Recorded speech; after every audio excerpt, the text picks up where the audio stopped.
Nossa saudação a todos os amigos e amigas que nos dão essa sustentação, essa acolhida, a inspiração, porque é fato, né? Ninguém fala sozinho, não escreve sozinho.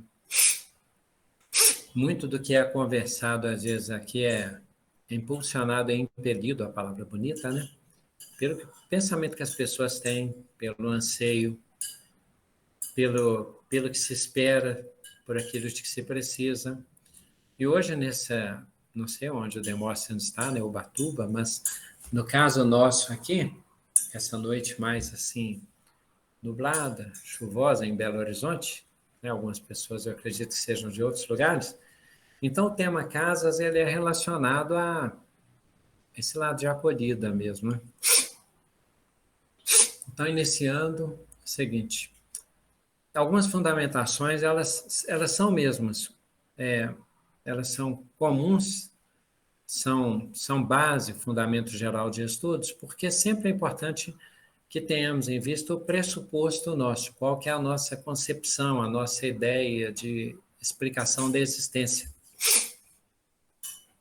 Quando cita, em O Livro dos Espíritos, cita que nós fomos criados simples e ignorantes não é no sentido pejorativo, que às vezes essa palavra tem em nosso contexto social. Ignorante é aquele que ainda não sabe, é aquele que não conhece, e que no nosso caso também não nos conhecemos, nós não sabemos o que viremos a ser, temos uma noção, e o mesmo acontecia nessa impressão, como se fosse uma noite, assim. Se nós não conhecêssemos o Sol, tivéssemos sido criados agora, seria difícil, talvez, explicar para nós o que significa o Sol, a sua manifestação, o amanhecer, né? Essa nova vestimenta de que nossa região, né, se vale, quantas coisas tomam outros contornos, outros coloridos, outra intensidade, outro calor. Então seria difícil explicar o Sol. E nosso autoconhecimento, de certo modo, ele é revelativo também, né? Nós vamos nos conhecendo aos poucos, nos desvelando, e nós precisamos, naquela aparente perda inicial de nos lançarmos ou sermos lançados no campo da existência, nós precisamos de alguns elementos de identificação e de nos identificarmos, construir a nossa identidade. Uma das maneiras muito concretas disso acontecer é a nossa localização, né? Se é fria, se é quente, se é apertada, se é dilatada, se é vazia, se a vibração, as energias são mais intensas, se são mais leves. E nós não somos lançados onde tivermos aquela nossa impressão de universo. Hoje, assim como se estuda o grande universo, estuda-se também o pequeno universo, é o estudo da nanologia, né? O estudo do universo pequeno. E se comenta que, tão certo quanto o universo macro, maior, é infinito, o universo pequeno também é. Para quem é da época da definição no livro didático, ficava assim, o átomo é a partícula indivisível. Se cada pessoa que habita o planeta fosse um átomo, caberíamos todos na cabeça de um alfinete e ainda sobraria espaço. E nós vimos lá o alfinete assim, a cabeça do alfinete, e achamos aquilo inconcebível. Aí se divide o átomo. Núcleo, elétrons, prótons, depois os quarks, tanta divisão, e vai estudando essa estrutura atômica e desvendando uma série de códigos e alfabetos da criação. Então, para nós hoje, falar que o universo pequeno é infinito, falar que o universo grande é infinito, dá para imaginar, porque teria que ter um muro, e o que teria depois do muro? Dizer que existe um espectro de cores que nós registramos, e de escala, de sons, e que aquém e além estão padrões que nós não registramos, mas que existem, possivelmente também infinitos, é difícil de conceber. Do mesmo modo que nós nos sentimos em meio a essa vastidão, mas nos localizamos, é o que aconteceu no início da criação. Sem termos noção, né? Alguma noção, talvez, nós éramos alguma coisa. E percebendo, percepção de alguma coisa. E esse alguma coisa era um conjunto que compunha o nosso universo, o nosso mundo, o nosso universo. Nós vamos nascendo, renascendo, ficamos mais complexos, né? Mas nós temos necessidade de casa, isso é intuitivo. Começamos a falar do nosso tema. Isso é intuitivo, por quê? Numa hora, a nossa ideia é o pertencimento, é aquela mistura, são as partículas. Num outro momento, num outro estágio qualquer, estar nas águas, é estar num ovo, estar numa toca, no ninho, num campo, na placenta. E a nossa ideia de estar em algum lugar, quer dizer, para eu entender que eu existo, quando se cita lá o filósofo, penso logo existo, né? Primeiro, nossa relação é objetiva, nós lidamos com alguma coisa, se alguma coisa é o nosso próximo. O próximo não tem que ser para meu semelhante. Qualquer coisa é meu próximo, se mistura. No início, eu acho que eu também, aquilo tudo sou eu, né? Eu não estou me distinguindo. Por isso que é tão importante nós nos localizarmos. Por isso é tão importante nós nos apartarmos, nos distinguirmos, ter uma localização e termos uma localidade. E a existência, ela é misturada, ela é coletiva. Daqui a pouco nós vamos traduzir e chegar no Evangelho, como sempre é nosso dever filosófico, né?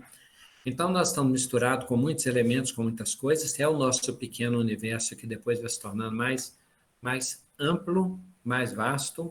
O nosso ser vai se tornando mais complexo, primeiro é simples e ignorante, com o tempo ele vai conhecendo e vai se tornando mais complexo. Nós temos com aquela coletividade a ideia de unidade no início. Então, estar no meio de um cardume, no meio de um rebanho, essa questão da composição, nos misturarmos com a matéria, esse todo ele nos dá uma coisa que se chama pertencimento. Pertencimento, coletividade, comunidade, alma, grupo, rebanho, tudo isso nos dá essa ideia de pertencimento e de existência. Só que ali a existência ainda é coletiva, e raros espécimes se distinguem com as suas lideranças. Então, quando aquelas espécies, né, elas migram, por exemplo, quando os flamingos vão às dezenas de milhares, estão ali misturados, quando os pinguins, essa ideia do ser, né, ainda é assim, nós existimos, a vida existe, ela pulsa, está em comunidade, é o nosso universo, mas nós temos uma destinação muito mais complexa. Chega na evolução humana e nós temos aquele comportamento nômade. Mas nós ainda trazemos a nossa ancestralidade, né? Nós trazemos das nossas experiências passadas a ideia de abrigo. Abrigo é um lugar. Nós temos necessidade de um lugar para viver, nós temos necessidade de nos alimentarmos e temos necessidade de procriarmos. Crescei e multiplicai-vos, né? Povoai o mundo, a terra. Então, nós temos essas necessidades básicas, mas a gente vai fazendo de maneiras muito simples. E é um marco importante dessa fase nômade, né? A maneira como nós construímos morada. Por quê? Ali nós já começamos a nos distinguir, é como se nos especializarmos, né? Quando nós arrumamos lugares diferentes, um quer ficar no lugar mais alto, outro mais baixo, um outro lugar mais aquecido, perto do fogo, um outro gosta mais da água e tal. Vamos nos distinguindo. Quando desenvolvemos técnicas de agricultura, nós deixamos de ser nômades, e nós já percebemos assim, a terra pode nos prover, e nós vamos repor, e vai prover, e vai repor, e nós vamos lidando com a matéria de maneira mais elaborada para a transformação, e vamos desenvolvendo, primeiro com a pedra, tem o fogo, depois com a madeira, isso depois é didaticamente falando, na sequência, e depois nós conseguimos até a industrialização mais complexa, né? e conseguindo perceber a elaboração dos tecidos, de materiais, de emborrachado, borracha, nós vamos desenvolvendo. O que nos interessa é que nós vamos construindo moradas. E a nossa cultura se torna sedentária e nós construímos uma ideia mais estruturada de família. Já existem classes, existem estratos, existem grupos, existem raças, isso tudo existe. Mas do ponto de vista da civilização, chega um ponto em que nós temos uma cultura de sedentarismo, de residências mais duradouras, de mais permanência, muito mais permanência no lugar e de registro. Junta isso com mais a palavra e o ser humano, nessa breve história da humanidade para a civilização, nós passamos a não só ter palavras e nomes de substantivos e de coisas, mas nós passamos a ter ciência e coordenadas. Nas coordenadas passa a ter o nome das pessoas, não apenas da espécie, a árvore genealógica, os vínculos de parentesco, códigos de moral, códigos, leis morais, noções morais, o respeito, o limite. E esse limite, ele já está estabelecido na nossa relação com a morada. Por quê? Moradia.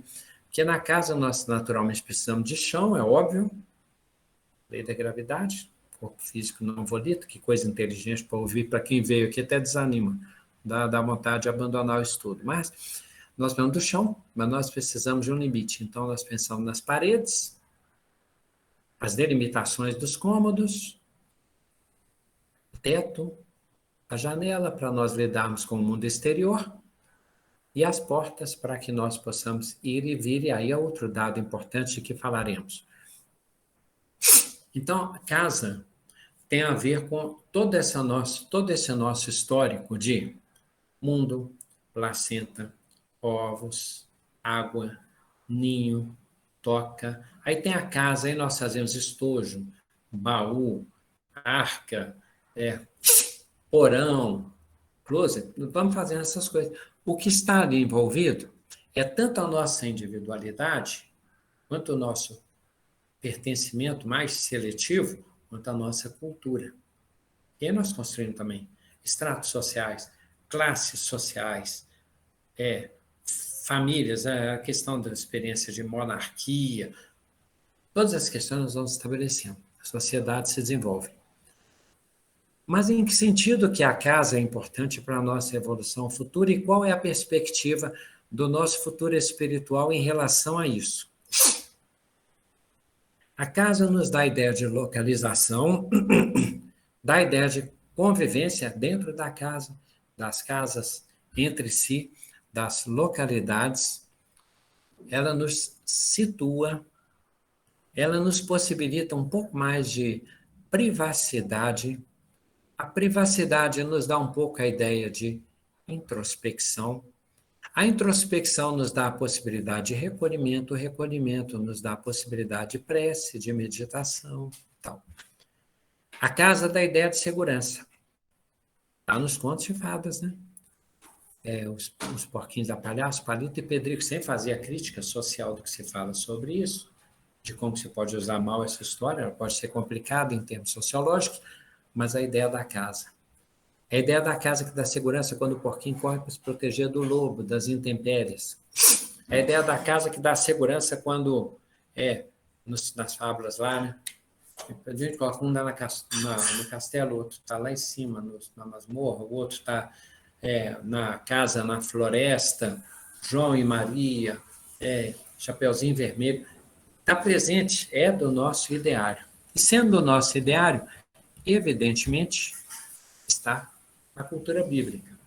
Mas antes disso, do ponto de vista espírita e reencarnatório, a casa é um aconchego, a casa é a nossa localização, é a nossa ideia de separação, é a percepção de que o eu é separado do outro e de que o meu núcleo é separado de outros núcleos, relacionam-se, mas são diferentes. né? A companheira Marília pergunta ali por que alguns companheiros de população de rua ficamos muito tempo em albergues sobre isso, por que eles não aceitam ir para casa? Um dos problemas possíveis é porque eles se habituaram. Olha, existem algumas situações de espíritos primitivos que ainda não aceitam o nosso modelo de sociedade, eles estão estagiando. Então, tem companheiros que têm um antepassado que é indígena, um outro que é nômade, que vira trecheiro, tudo isso acontece. E outros porque se desabituaram da disciplina que é exigida numa casa, inclusive cuidar da casa. Em espaço aberto, é como estar morando nessa grande casa, tendo o céu como teto, a rua como morada, o pão de cada dia está no caminho, e quando ele se habitua a isso, o convencimento de que a nossa sociedade é preferível à sociedade dele, de que as disciplinas a que nós nos submetemos serão boas para a evolução dele, às vezes isso não é convincente. Você pode dar bolsa aluguel, cesta básica, cobertor, auxílio moradia, um tanto de questões, mas às vezes ele não aceita porque não dá conta de sustentação e não se sente realizado ali porque se desabituou. É um desafio para ele depois se acostumar. Você vai ter o Bolsa Moradia, você vai pagar só as suas contas. Ele se desacostumou a esperar data, pagar boleto, ficar fazendo cadastro, preenchendo documento. De alguns deles é um momento evolutivo, ou porque romperam, ou porque estão chegando a essa estruturação. Por isso, na assistência social é complicado, que a gente fala assim, promoção social. Nós chamamos isso de promoção social com nomes de superioridade. O que é superior para um não convence o outro. Alguns deles dirão que é preferível desapegar. Francisco de Assis, na época, estava espiritualmente mais evoluído no seu trabalho no caminho, e João Batista, do que Herodes com João Batista e a igreja medieval com Francisco de Assis. E eles eram vistos no caminho. Mas é uma questão complexa, a gente pode um dia colocar como estudo, tá, marido? Então, a casa, ela, ao mesmo tempo, nós temos pertencimento, recolhimento, privacidade é mais ou menos, porque várias questões são coletivas. Continua aquela interatividade social. Continuamos sendo indissociavelmente seres sociais.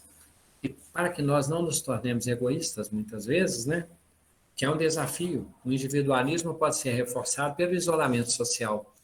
O isolamento não se dá apenas porque se recolhe a um mosteiro ou vai parar numa montanha, ou porque se isola numa selva. Pode se dar, inclusive, nos ambientes urbanos. Alguns países têm cultura de muitíssimos moradores sozinhos. Eles não querem filhos, eles não querem se casar, moram sozinhos e são felizes dessa maneira. E tudo faz parte da pluralidade, do universo, do direito, dos coloridos divinos. Só que, para que nós não nos tornemos assim, muito individualistas, muito despreparados para a convivência, a espiritualidade usa várias estratégias. Uma delas é filhos, paixão. Os pais, filhos que são nossos...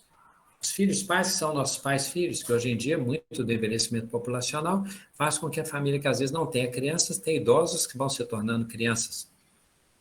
E, de certo modo, a espiritualidade, assim como criou, para que não sejamos egoístas, criou contágio em relação às doenças, estabeleceu essa relação de contágio, as casas também se contagiam de várias maneiras.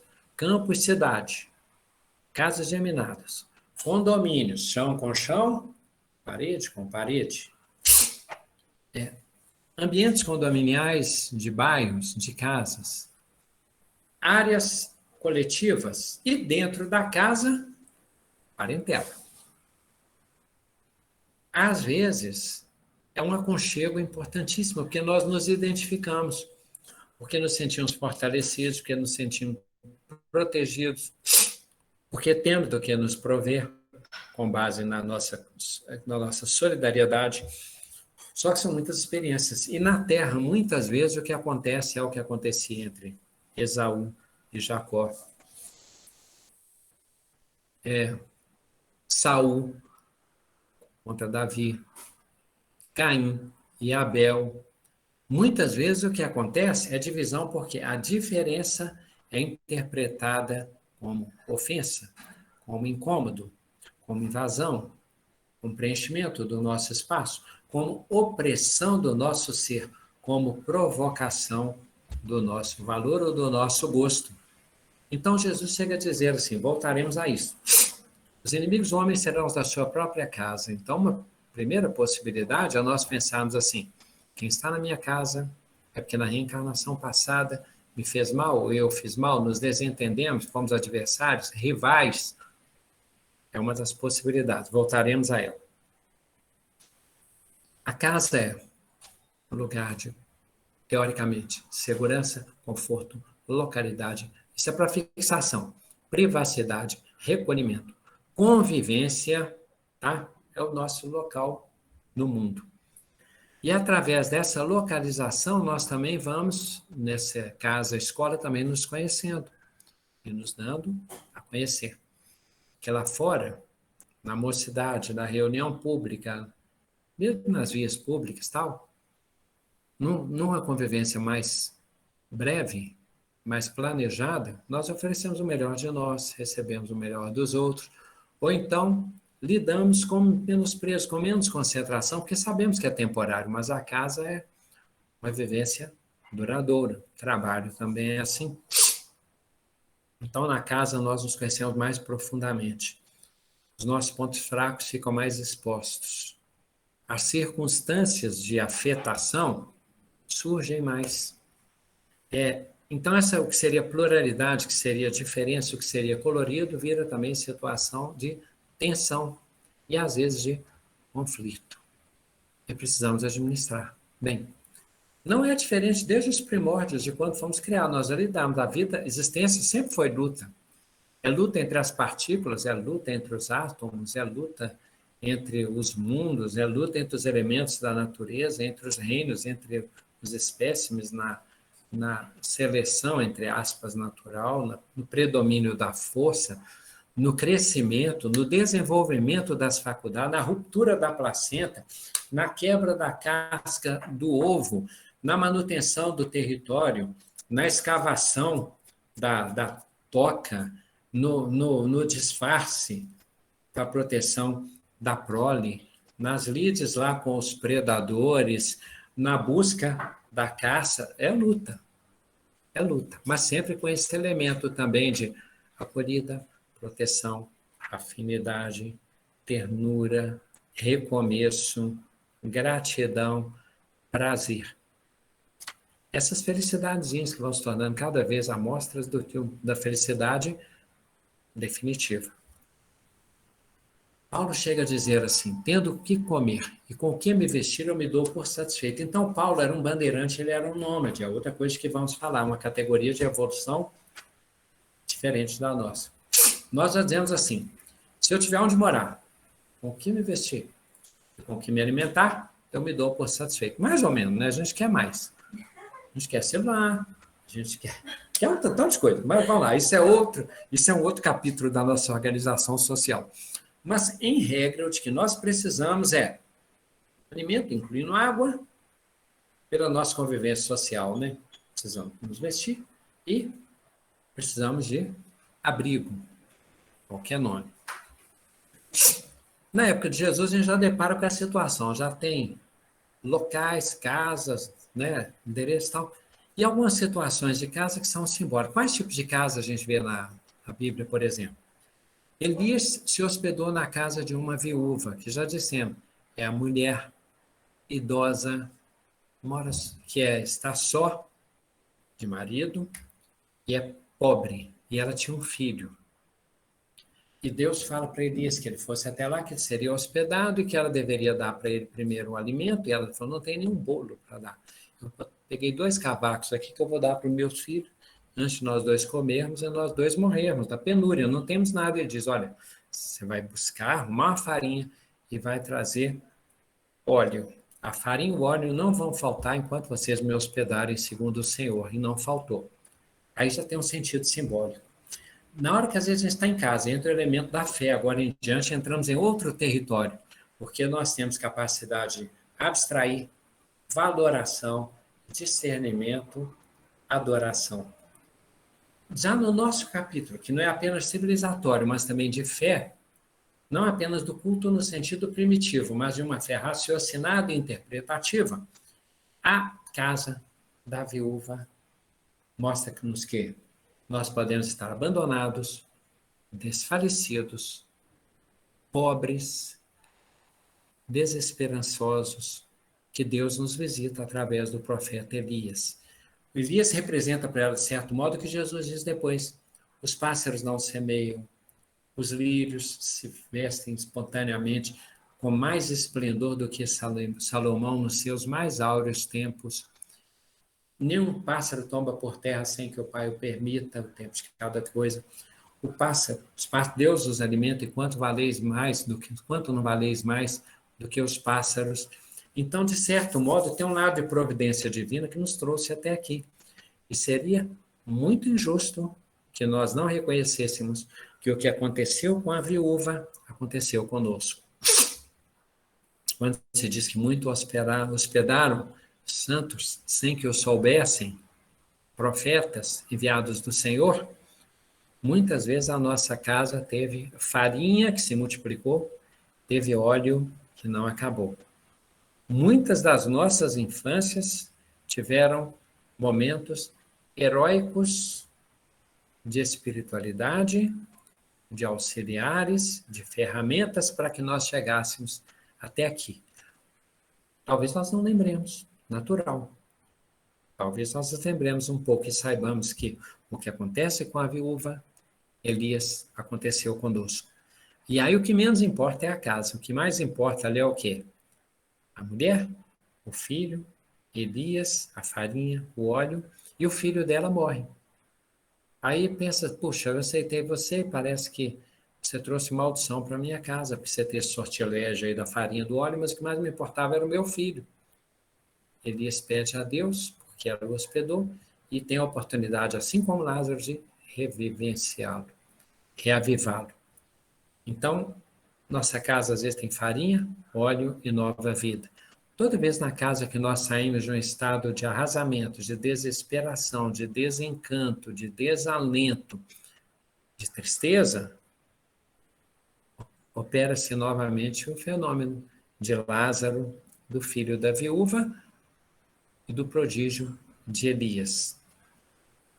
O José do Egito é como se ele vivesse várias reencarnações numa vida só, para nos mostrar que nós vamos mudando de casa, de veste, de personalidades. Porque, olha só, José do Egito, primeiro ele vive com o pai. Jacó tinha muito amor por ele. E eram vários irmãos, eles eram 12, né? Então ele tinha a casa estruturadinha, toda arrumada, mas um dia ele sai com os irmãos e já não tem o pai. É aquele momento em que a gente está desprotegido, está em campo aberto, né? Os irmãos resolvem vendê-lo para mercadores de escravos por ciúme do amor que o pai tinha por ele, e ele fica escravizado, dado como desaparecido. Então, primeiro ele fica numa casa tradicional, depois ele fica escravo. Estando escravo, ele depois fica preso no Egito. Estando preso, ele interpreta o sonho do faraó do Egito, que ele interpretava muito bem, de um companheiro de cela e depois do faraó. E ele é nomeado, encurtando a conversa, primeiro-ministro do Egito. E aí ele já tem aposentos ótimos. Depois ele recebe Jacó, os irmãos primeiro, depois Jacó, e ele é responsável pela negociação da vinda deste povo, das tribos lá das tribos lá do grupo hebreu, do grupo judeu, que vai povoar o Egito antes de Moisés e tal. Então, José do Egito, ele tem uma família tradicional, depois ele passa por uma situação proletária, ele passa por uma situação de oprimido, de preso e depois de primeiro-ministro. Por que isso? Porque Paulo já aprendeu, mas nós estamos exercitando. Cada casa que nós nascemos é o momento de saber viver na escassez, como a viúva e como a filha da viúva com Elias. Da subordinação, como José, preso. E na abundância, José, primeiro-ministro. A viúva, sabendo que não faltava farinha e não faltava óleo, escassez e abundância. Por isso a reencarnação é importante. Às vezes, numa vida, nós aprendemos muito, mas às vezes nós temos que viver em diferentes moradas. Uma hora nós vamos viver em abundância numa casa ótima, numa família carinhosa, cuidadora, que investe, que nos protege, que nos acarinha, que nos compreende e nos escuta. E tem uma hora que nós vamos viver num lugar onde tudo isso vai faltar. Não tem diálogo, tem imposição, tem brutalidade, tem rispidez, tem castigo. O berço de Chico Xavier, né? Quando a mãe natural dele, biológica, se ausentou, foi de sofrimento, de penúria. E ainda assim, Chico Xavier conseguiu oferecer essa bondade, como José depois perdoou os irmãos dele quando vieram, que tinham vendido como escravo. Ele perdoa os irmãos, faz com que busque o pai, o irmãozinho dele, Benjamim, e os acolhe por um perdão, né? É que isso acontece quando José se torna do último, quase que o primeiro. O primeiro era o faraó, né? Mas tudo bem. José do Egito. Moisés. Moisés também tem várias moradas, não só pensar, várias casas, né?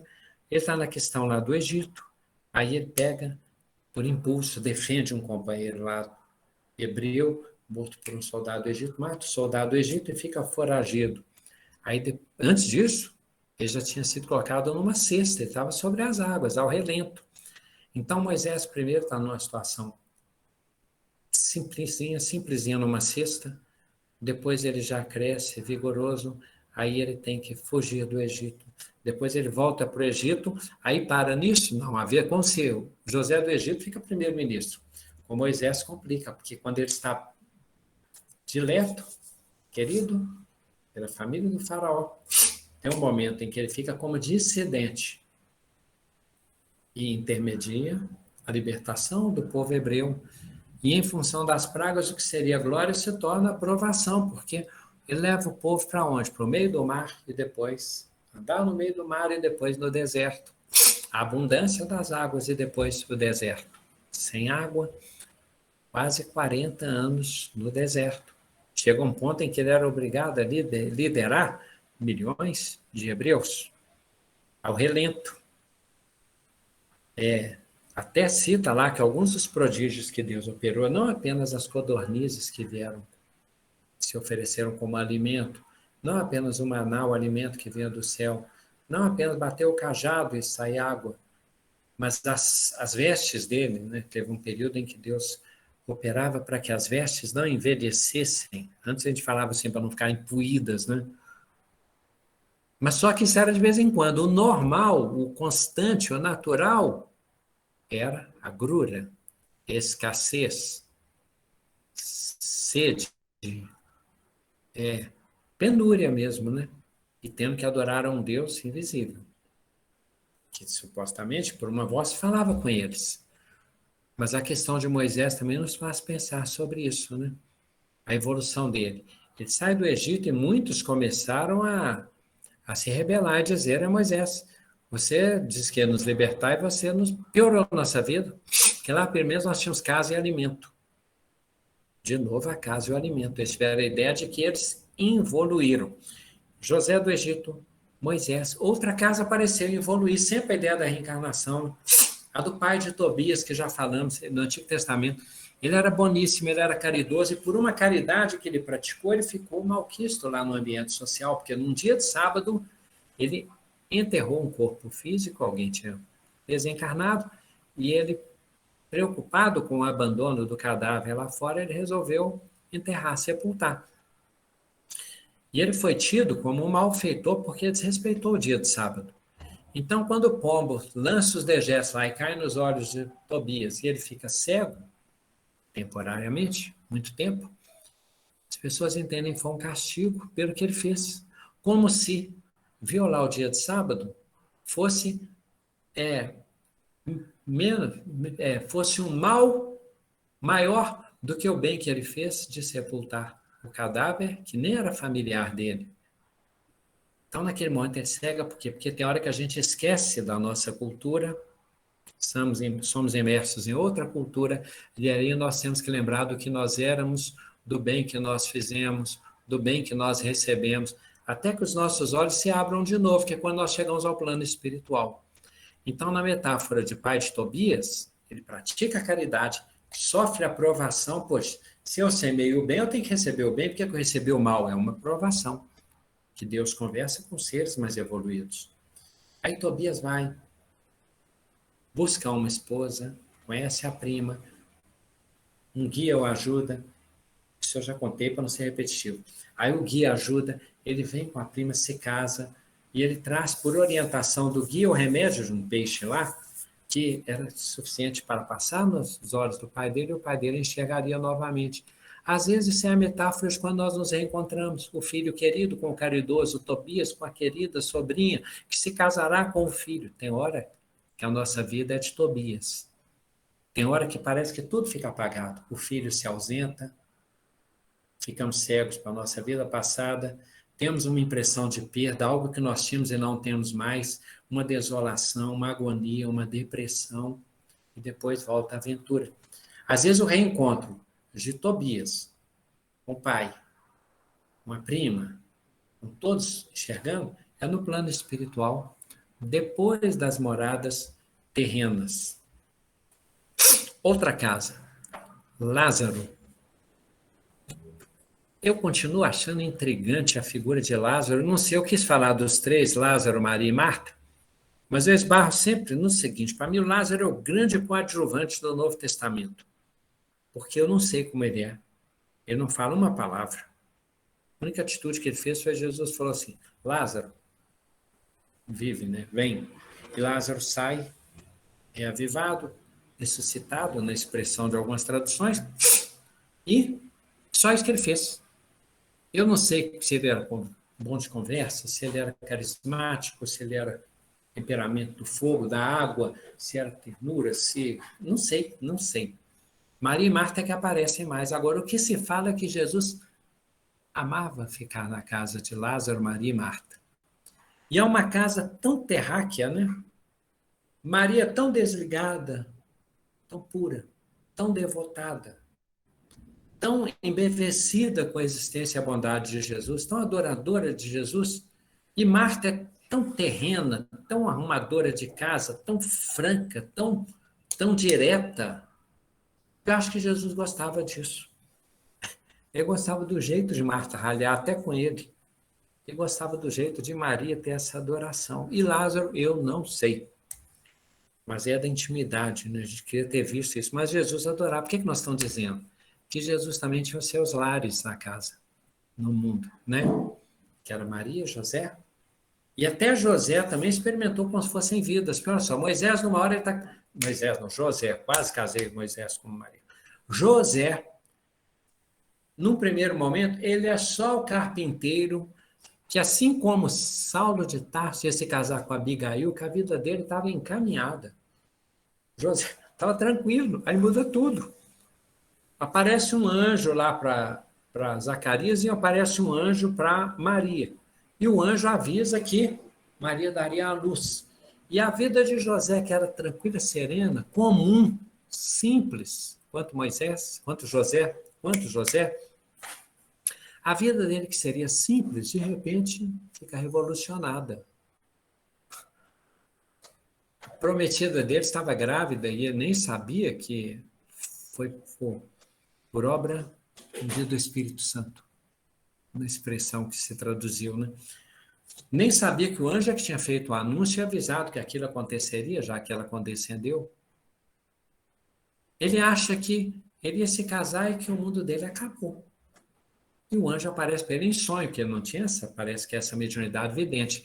Ele sonhava. E aí o anjo 2 vezes avisou: José, olha só a questão da casa. Acho que não vai dar tempo hoje não, mas vou agilizar. Ele avisa primeiro assim: não temos receber Maria por tua esposa, porque o que nela se opera é obra do Espírito Santo. E aí ele aceita que tudo se harmoniza nada. Herodes quer matar o menino. Aí o anjo de novo aparece no sonho para José, desdobrado, possivelmente. José, toma a mulher, a esposa e o menino e foge para o Egito, que Herodes quer matar a criança. Olha só, nessa hora, José, que estava com tudo arrumadinho, profissão, casamento encaminhado, sonhos, planos, tudo, ele tem que fugir de casa. Sabe lá para onde no Egito? E o filho dele nasce numa estrebaria que é o lar temporário dele. José, bem a nossa experiência reencarnacionista, né? Está tudo encaminhado. Vem uma perturbação, aí muda. Depois ele tem que ir para o Egito, fazer uma escala, fazer depois o censo lá com Simeão, Maria visitar Isabel, o menino de vez em quando sumia para conversar com os doutores da lei. Filho, por que fizeste isso conosco? Não te ocorreu que eu devo cuidar das casas de meu pai? Então viver, nós fazemos o plano, a casa, o chão, a parede, o teto, e queremos ser felizes para sempre e ter proteção. Mas acontecem revoluções. Por quê? Nós estamos sendo experimentados em várias energias, em várias vibrações, em várias composições. Zaqueu. Zaqueu é o que tinha uma fama de publicano, ele sobe, se humilha, Jesus fala, Zaqueu, desce, daí que convém que hoje eu ceie em tua casa. Aí as moradas, quando Jesus muda nosso destino. Quando Jesus entra lá, o que nos importa para o estudo resumido é que Jesus diz, Zaqueu, hoje a salvação entrou nesta casa, e nós achamos que é a casa física. Vou fechar com o tempo que temos, sim. É a casa espiritual. Jesus entrou na casa física, mas ele se refere à casa espiritual. Hoje, a salvação entrou nessa casa, que é você, Zaqueu. Entrou e vai permanecer? Você vai permitir que eu fique? Aí eu habitarei contigo. Cristo que está em ti, né? Vai brilhar, vai fulgurar, vai se manifestar e vai te transformar. Mas se você não quiser a salvação, depois ela se esvai. É o que aconteceu com Dimas, a moradia dele com Jesus, onde que era? Qual é o vizinho? A cruz, a vizinhança. Um complicado, Jesus, e o bom ladrão, Dimas. E Dimas é que fala, Senhor, lembra de mim quando estiveres no teu reino. Hoje ainda estarás comigo, no meu reino. Estarás comigo não significa que ficará. É para perguntar, Dimas, você vai brilhar? Você vai se cristianizar? Você vai aceitar essa... Por que Jesus é o Salvador? Porque ele nos revela a nós mesmos, na virtude divina. Dimas, você vai ficar comigo? Zaqueu, você vai ficar comigo? Discípulos de Emaús, vocês vão permitir que eu vá? Não, Senhor, fica conosco por essa noite, esse caminho é perigoso, é escuro. Aí eles descobrem que receberam a Jesus. Alguns receberam Jesus nos festivais, nos festins lá, nos comensais, e eles não valorizavam, estavam testando, esperando um prodígio, uma curiosidade. Aí alguém entra na casa deles para mostrar quem era o hóspede. É quando a mulher lava os pés de Jesus e tentam recriminá-la, fala, é pecadora, Jesus, mulher, os seus pecados eu sei que são muitos e são perdoados, vai, não peques mais. Quem que recebeu Jesus em casa? Foram os comensais? Não, foi ela. Ela que estava ali, de passagem, que foi ali para adorar a Jesus, e Jesus, eu entrei na casa de vocês, e vocês não me lavaram os pés, não enxugaram com os cabelos. Jesus diz assim, ela é que está na minha casa, eu que estou na casa dela, eu estou aqui só fisicamente. Vocês só me receberam fisicamente, vocês não me receberam na qualidade de apóstolo. Quando ele diz, quando o evangelista registra, Jesus esteve ali não foi recebido como apóstolo, então não pôde operar muitos prodígios. Então, às vezes, Jesus está na nossa casa, mas não é recebido com todo o merecimento, com toda a devoção, com toda a adoração de que é digno. Então, fica aquela viver com, igual na época que eu falei das partículas no início, a gente vive do lado, assim, fica perto, se vê, mas não tem essa veneração, esse reconhecimento do Cristo como tal. Quando aí Jesus fala para nós assim, a casa construída sobre a areia e a casa construída sobre a rocha. A sobre a areia é essa que nós vamos viver várias vezes nela. É muito simbólico Paulo fazendo tapete de caminho e tendas de moradias temporárias, porque ele estava nômade. É como dizer que a casa em que nós temos que refazer, refazer, refazer. Mas a casa que nós construímos internamente, ela é mais sólida, ela deve ser a casa da rocha, é a casa da fé, é a que suporta o sopro do lobo, é o que suporta as intempéries, a seca, com Elias, a falta de farinha, a falta de óleo, a perda. Bem, falar é fácil mesmo, mas é o nosso exercício de escola. Jesus diz, eu não vim trazer a paz, mas a espada. E uma das espadas que ele traz é o conflito, é o discernimento, é a dúvida sobre nossos valores. Nossos valores que estão na minha casa, no meu conforto, no meu calor, está tudo bem. Não me importa o que acontece lá fora. Não me importa o mundo, não me importa o sofrimento do mundo. Jesus traz a espada. Ele vem dizer que muitos são chamados e poucos são os escolhidos, que a seara é grande e que os operários ceareiros são poucos. Então Jesus nos lança ao mundo, ele nos tira da nossa dita zona de conforto e nos coloca no olho do furacão. Duas expressões atuais, né? Ah, mas o olho do furacão, como assim? Eis que eu vos envio como cordeiro em meio a lobos. E aí Jesus diz, nosso tema, as raposas têm suas tocas e as cobras têm seus covis. O filho do homem não tem onde reclinar a cabeça. Agora, olha só. Jesus não tem onde reclinar a cabeça e anda sobre as águas. Então, ele não tem nem parede, nem teto e nem chão. E ele nos chama ao apostolado dizendo como? Aquele que não deixar casa, aquele que não deixar casa, pai, mãe, irmão, irmã, largar tudo por amor de mim, não é digno de mim. Significa que nós vamos sair de casa? Não. Significa que nós vamos nos solidarizar dentro, fora de casa, no mundo e nos mundos. Nós vamos entender as criaturas como nossa missão cristã, fraterna, caritativa. Significa que a dor do outro também é a nossa dor. E cristianismo que mais o distingue, especializa em relação a excelentes doutrinas, é a abnegação, o devotamento, a que chamamos de caridade. Amar o próximo como a si mesmo, o budismo também, na consciência cósmica, outros caminhos também nos levam a esse reino. O cristianismo ele tem a característica do amor sacrificial, de amar o próximo como a si mesmo, e tratar o outro que é estranho como se fosse irmão, e no futuro nos tornarmos irmãos dos nossos inimigos e os que nos ofendem, que perseguem, caluniam. Aí nós vamos entender que todo o universo é a nossa casa. Então, os inimigos do homem serão os da sua própria casa. Agora é outra explicação possível. Não são os nossos parentes. Os inimigos do homem serão os da sua própria casa, são os inimigos dos nossos defeitos. Quando Chico Xavier diz, perguntar, Chico Xavier, você tem medo de quê? Você, eu tenho medo de Chico Xavier. Os inimigos do homem serão os da sua própria casa interior, os nossos defeitos. Esses são os nossos inimigos. Porque se os nossos olhos forem puros, todo o nosso corpo será luz. Uma fonte não jorra duas águas. Para ela jorrar uma água boa, ela tem que ser uma fonte boa. Voz de duplo ânimo, limpar as mãos, purificar os corações. Não é o que entra pela boca do homem, mas o que sai. Não. É o que sai que pode fazer mal. Então Jesus mostra que a casa é o corpo, nós chamamos que é o corpo. Nós dizemos que é a casa, nós dizemos que é o legado, a família, a localização, a classe social. Tudo isso é passageiro. Tudo isso é alternante. Tudo isso são anos diferentes quando a gente muda de série, muda de escola, muda de turma e muda de professores. Permanente, né? Quando Jesus diz, aquele que não recolhe comigo desperdiça, não é porque não aproveita nada, é porque perde muito, desperdiça muito, pouco que aproveita. Os inimigos do homem serão os da sua própria casa. João Batista, Jesus fala que é uma lâmpada que arde o tempo inteiro. Na evolução de João Batista, falando de Francisco de Assis, qual era o teto de João Batista? O céu. Qual era a morada dele? Quanto Moisés, mas só que aí preparado para o Cristo. Era o deserto, entre os essênios e tal. Mas João Batista tinha modos singelos.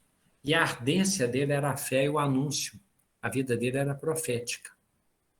Não é o que nós damos conta por enquanto. Mas Jesus deixa claro. Não há um nascido dentro dos nascidos de ventre de mulher maior do que João Batista. Mas o menor do reino dos céus, dos mundos mais evoluídos, é maior do que João Batista. E João Batista é uma lâmpada que arde o tempo inteiro, está sempre vigilante, está sempre firme, está sempre focado. A gente fala de Paulo de Tarso, João Batista era assim como Paulo se tornou. Quando o sepulcro recebe o corpo de Jesus, e houve a notícia de que Jesus havia ressuscitado. Como veio a notícia, as mulheres foram até o sepulcro. E chegando lá, viram a pedra removida e não viram. E encontraram seres resplandecentes, uns anjos. E eles disseram a elas, a senha, né? Por que vocês procuram entre os mortos o que está vivo? Olha só, a nossa casa fica abandonada, ela fica legada, ela fica de pé, a pedra se esvai, o corpo é guardado numa casa. Qual é a casa do corpo físico? É a vala, é a cova, é o sepulcro, mas nós não estamos ali. Por que vocês buscam entre os mortos o que está vivo? Por que nós vivemos na casa como se nós fôssemos mortos? Por que nós vivemos no corpo achando que é morada definitiva? Por que nós achamos que os nossos invólucros, cofres, bolsos, estojos, por que nós achamos que isto é que guarda a nossa vida? E não é.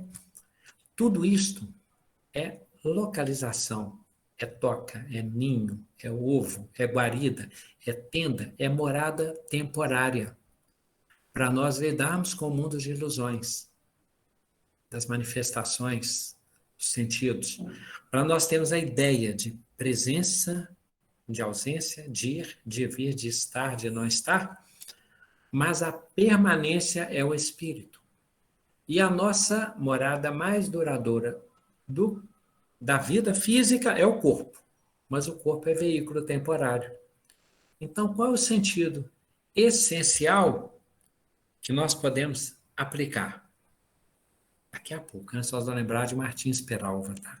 Nós vamos fechar com o Pai Nosso, que a gente não fez isso antes. Fez, mas talvez não esteja gravado. Então, quando Jesus fala, se destruir esse templo, em 3 dias eu reconstruirei, parecia estar falando do templo de pedra. Quando Francisco de Assis, reformando os murinhos lá da igreja de São Damião, e estava reforma a minha igreja, era a igreja essência toda, comunidade cristã. Quando Jesus fala, se destruir esse templo, em 3 dias eu reconstruirei, eles se impressionaram olhando em volta. E Jesus estava falando do templo do corpo.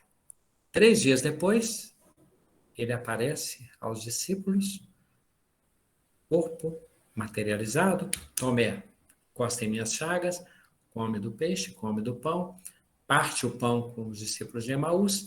Então Jesus mostra que o templo a que ele se referia, que seria reconstruído, era o do corpo, não era o do templo pedra. E o corpo também físico é uma materialização que ele faz como metáfora de que nós continuamos existindo e sendo corpóreos, os muitos corpos que nós temos.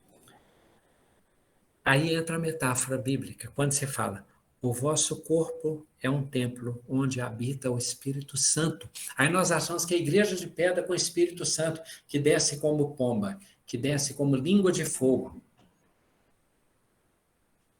O nosso corpo, que hoje é físico, depois será astral, depois será mental, búdico, átmico, crístico, é o corpo onde habita o Espírito, que é santo, que é destinado à angelitude, que é destinado à depuração, que é destinado a sermos imagem e semelhança do Criador. Aí não tem porta, não tem janela, não tem chaminé, não precisa de chão, parede. De algum modo que não sabemos, a nossa consciência, o nosso espírito todo, existirá, será pleno, terá aventura, terá felicidade, terá ligação com Deus contínua. E aí nós não precisaremos de casa temporária, não precisaremos de tenda, não precisaremos de abrigo, ovo, placenta. Vamos nos emancipar. Seremos definitivamente. Em resumo, o nosso corpo, qualquer que seja ele, é o templo onde está incrustado o espírito, que é a verdade.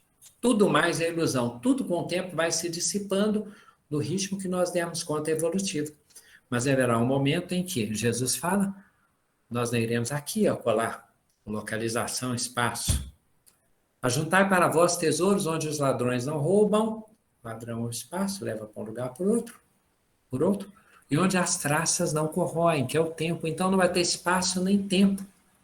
Como será isso? Não sabemos, mas sabemos que saberemos. O nosso espírito se santificará.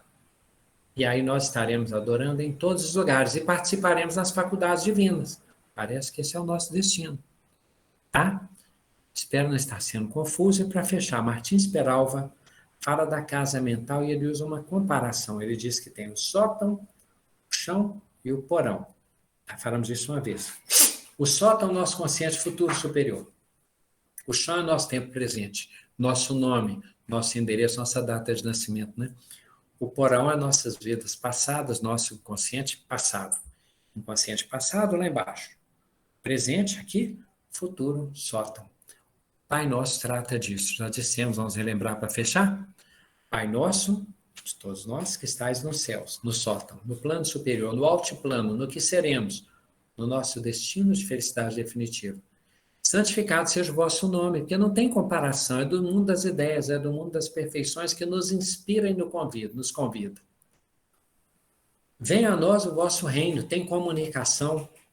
O reino se comunica conosco e se torna matriz para nos inspirar e nos evangelizar. Seja feita a vossa vontade, assim na terra, no nosso tempo presente, no nosso chão presente, quanto nos céus, no nosso sótão, no plano nosso futuro, no plano que nos aguarda, que nos convida, que nos guia, que exemplifica e que fulgura. O pão nosso de cada dia da experiência de hoje, do dia a dia, da rotina, de mudar de casa, José do Egito, primeiro-ministro, reencarnar, ser pobre, Daniel no meio dos leões, Moisés no deserto, nos dai hoje. A cada dia é suficiente seu cuidado, né? Perdoai, Senhor, as nossas ofensas, assim como nós perdoamos a quem nos tem ofendido. Com a mesma medida que medides, sereis medidos. O outro como referência do meu ser. De ofensa ou de perdão, de compreensão, de acolhida, de caridade. Não os deixeis cair em tentação de descer para o porão das minhas falhas, vicissitudes, vulnerabilidades, lamentações, ideia de perda, inconformismo. Não os deixeis cair em tentação de descer. Mas livrai-nos do mal quando o mal subir do porão, alguma coisa do porão vier e me lembrar, e me castigar, fustigar, oprimir, entristecer, mas livrai-nos do mal. Então, o Pai Nosso é essa casa mental, é essa proteção, e de vez em quando façamos o que Jesus disse, entrar na intimidade do nosso quarto e orarmos, e o Pai que está ali, na nossa intimidade, no nosso espírito, nos ouve e registra a nossa prece, tá? Bem, então casa é isso. Por enquanto nós precisamos disso. E agora nós vamos ficar em casa, né, gente? Depois, daqui a pouco termina a reunião, a gente desliga o computador, celular, e vai curtir a casa, porque também nós merecemos e por enquanto nós precisamos. Combinado? Demóstenes, fica à vontade. Demóstenes estava lá do exterior agora, vem lá de Ubatuba agora, o Moisés se manifesta. Não, lindo, cara. Muito bacana. Casas. Sensacional. Casas, né? Hoje, você é um exemplo, né? Hoje você está em outra morada. Há várias moradas, né? Eu estou no interior, outra hora é Ubatuba. Outra hora é morada nova, nosso lar. Cada hora você está num lugar. Hoje eu estou em Uba-chuva. Uba-chuva? Parabéns. Logo no começo, Gládio, eu lembrei de uma frase que eu sempre gosto de falar quando o assunto é casa, é lá, né? Que André Luiz fala muito bem para a gente que o lar é o laboratório da vida. Enquanto encarnado, sempre tentar nos situar, tentar fazer do nosso lar um santuário, quando a gente voltar para outros planos, né? Ter essa referência. Então, só para deixar meu agradecimento mais uma vez. Muito obrigado mesmo. Alguém quiser comentar alguma coisa, hein? Agradeço. Oi, Silvia. A Silvia abriu a câmera, hein, Silvia? Abri porque eu tinha que assistir esse estudo maravilhoso, porque a nossa família está em festa e eu tenho que compartilhar, porque a alegria é tão grande, que a gente tem que compartilhar, né? Então, nós tivemos a felicidade de receber um irmão de volta para casa. Que bacana, gente. Que bom, E então. esse irmão, Que bênção. gente, esse irmão é Alexandre. E hoje você falou desses homens, né? Esses grandes homens, exemplo na Bíblia, nas histórias de ensinamentos. Eu amo todos eles. A história de Zaqueu é a que eu mais amo. Essa parábola é maravilhosa. Entre tudo. Não tem mais bonito, não tem melhor, tudo é lindo. Mas, por como nós recebemos o nosso irmão de volta para casa, o nosso irmão esteve internado numa clínica psiquiátrica 1 ano, gente. Que coisa, hein, Em Silvia? plena pandemia, gente. 1 ano. Um ano sem ver, porque nós não pudemos visitar, porque estava proibido visita. E quando liberaram a visita, a gente não estava vacinado.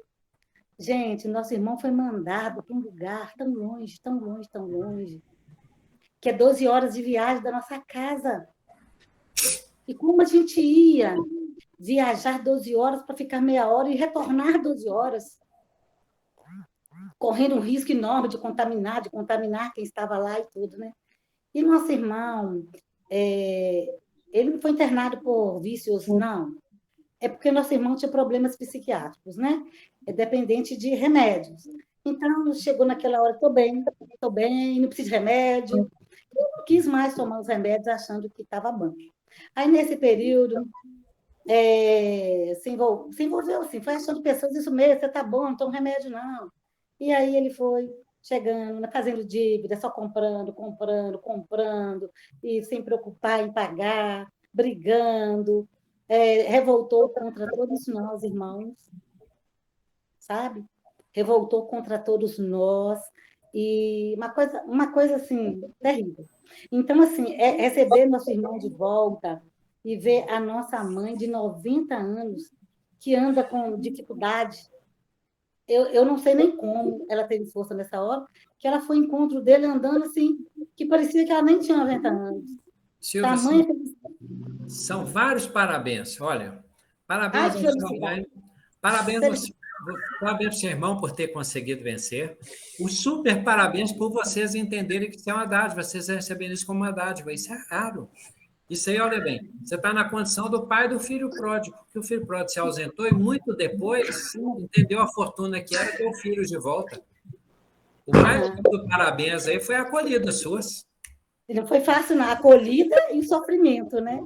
Porque que mais tarde a gente vai ter oportunidade para estar falando sobre isso. Mas esse estudo foi para mim. Para todos nós. Para mim. Eu senti cada palavra para mim. E você trouxe um estudo para nós. Trouxe não. Seu estudo foi importante para nós. Pois é. Gratidão mesmo. Foi maravilhoso. Eu estou emocionadíssima, porque eu senti que você falava tudo para mim. Para nós. Ai, estou feliz demais. Estou feliz demais. Tá? Eu falava para você, lembra que eu falei no início, que quem fala sozinho? Eu falei para você porque você falou para que eu falasse. É assim que funciona. Mas eu quero dizer para vocês uma coisa, gente. Eu já perdi pai, já perdi um irmão de morte mesmo, né? Mas a dor de ter que tomar essa iniciativa de internar um irmão e você deitar todo dia e saber como ele está. Pois é. O que está acontecendo? E, às vezes, a gente só falava de 15 em 15 dias e ele falava, não, está tudo bem, a comida aqui é boa. Eu estou gostando muito. Estava nada, gente. Ele telefonando para a gente do lado dele, medindo as palavras que ele ia falar, e, inclusive aquele que estava do lado dele, e que todo mundo, não, rapazinho novo, bacana. Nada. Era ex-interno e quem levava droga para dentro da clínica. Pois é. É isso. E que, às vezes, usava do nosso irmão para estar pedindo dinheiro para a gente todo mês. Então, assim, gente, foi Deus mesmo. Eu estou muito feliz. Quero compartilhar esse pequeno momento com vocês. Valeu. E, assim, muito obrigada pelo estudo da noite. Ele está gravado, né, Joãozinho? Sim, e depois eu quero... E eu vou mandar para os meus irmãos assistir essa palestra, porque foi maravilhosa. E Muito continue obrigada. escrevendo essa história linda com essas letras de luz que você está aí, tá? Muito bem. Obrigada. Muito Amo legal. vocês, tá? Valeu demais, Silvia. Obrigado, Silvio. Silvia Te amo. Valeu, você companheiro lá, ó. Valeu. Valeu, Falou, Gladys. Muito bom, Obrigado a viu? todos. Valeu. Valeu, João. Valeu. Até mais. Fique com Deus, Valeu. Demócio. Boa viagem. Valeu, turma. Valeu. Bom desfruta aí, tá, Demócio? Obrigado Valeu. por Boa tudo, noite. gente. Valeu, João. Boa noite. Valeu. Valeu. Falou, Franklin. Tchau, amigo. Tchau, gente. Tchau, Kátia, Vanessa. Vamos. Boa noite. Tchau, boa Tchau, noite. Aires. Até Boa mais. noite, obrigada. Obrigada. Ó, boa noite da Vanessa, tipo de contadora de história. Você ouviu aí, Demócio? Estamos